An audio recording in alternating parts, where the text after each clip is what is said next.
Good morning, Year 12, and welcome to lesson number 2 on effective annual rates of interest. Today we're going to look at how we can compare investments and loans that have different conditions. So for example, you might be trying to choose between an investment that is offering you 5% per annum interest compounded monthly and another investment that's offering you 5.1% per annum interest compounding quarterly. So one investment has interest that is compounding more frequently, but the other investment has a higher interest rate. And from our work last lesson, we know that both of those things, a higher interest rate and compounding more frequently, both of those things cause our investment or loan to grow more rapidly. So how do we know then whether we should pick the loan or investment that is compounding more frequently or the one with the higher interest rate? And it becomes really difficult to compare when their conditions are so different. So we need a means of getting them on a level playing field, if you like, so that we can make that comparison really easily. And the way that we do that is by calculating the effective annual rate of interest. Some terminology we need to understand in this section. The first one is the nominal interest rate. That's the interest rate that's advertised by the financial institution. For example, 3.5% per annum compounding monthly. You can't really read here my handwritten notes, my pencil notes here to the side, but that just says that this nominated interest rate of 3.5% per annum compounding monthly, that's not the actual interest rate that you would receive. Because it is compounding monthly, the actual amount of interest you receive per annum won't be 3.5%. It will actually be higher than that due to the fact that we are receiving interest on interest every time that our investment or loan compounds. The second term is the effective interest rate. That's the actual percentage return of the investment or the actual percentage interest that is actually paid on the loan if you're in a loan situation. The effective interest rate is the interest rate that would generate the same amount of interest if the loan or the investment was compounding annually. So before, when I said we needed to convert our different loans or investment options to a level playing field, the level playing field that we convert them to is as if they were compounded annually. And then we have a look at what the interest rate would be if it was compounded annually, and from there we can decide which is the best choice for our situation. The formula to work out the effective annual rate of interest is here in the red box, and it comes straight from your formula sheet as well. So I effective, being the effective annual rate of interest, is equal to 1 plus I over n to the power of n minus 1. Now, you need to be a little bit careful with this formula because we've seen this I value and this n value in our lesson previously in our compound interest formula, and unfortunately in this formula they mean something different. So I in our effective rate of interest formula is the nominal interest rate as a decimal. So whatever the nominated interest rate is, that's what we're putting in there. N is the number of compounding periods per year, not the total number of compounding periods like we've used in the compound interest formula. The easiest way for us to compare different investments or loans is to compare the effective interest rates. As we've said, once we've converted them to those level playing fields, then we can make our comparison and our decisions. If you have an investment and you're choosing between a few different investments, you want your effective interest rate to be as high as possible because you want to earn as much interest as possible. If you have loans that you're choosing between, then you want your effective interest rate to be as low as possible because you're having to pay that interest in a loan situation, and obviously you want to pay the least amount of interest that you can. On to some examples. Let's see how this works. Laura's bank offers her the following investment options.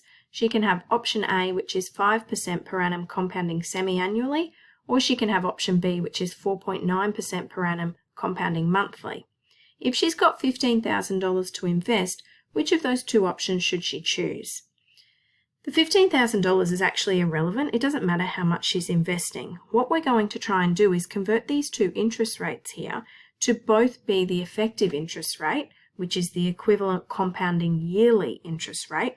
so that we can then decide which one's going to be best for her.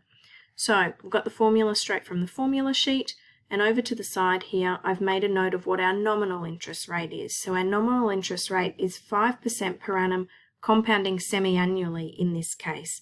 Therefore, I is 0.05, because remember the I value is just the nominal interest rate. And N is 2, because N was the number of compounding periods per year. So if it's compounding semi-annually, it will compound twice a year. Put those values into the formula, straight onto my calculator, and I get 0.05063. Of course, that's the effective interest rate as a decimal, and we need to multiply that by 100 to get it to a percent. So we get 5.06%. So up here, remember that the nominal interest rate was 5% per annum, but we've worked out the effective interest rate is actually 5.06%.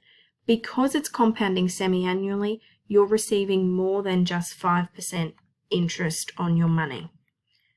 The second option was a nominal interest rate of 4.9% compounding monthly, so the I value becomes 0.049, being the nominal interest rate, and N is the number of compounding periods in 1 year, so it's compounding 12 times in 1 year.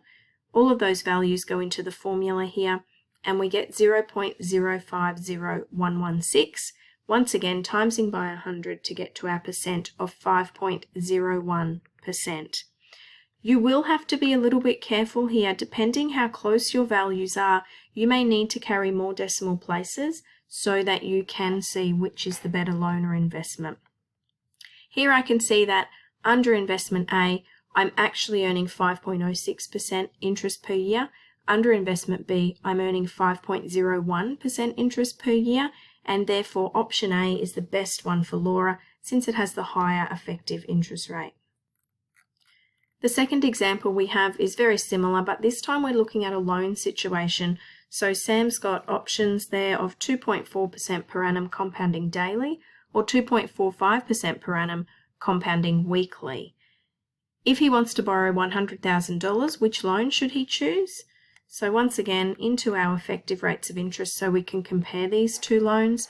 The nominal interest rate for the first one was 2.4% per annum compounding daily, so I becomes 0.024, and compounding daily, so it's going to be happening 365 times in a year.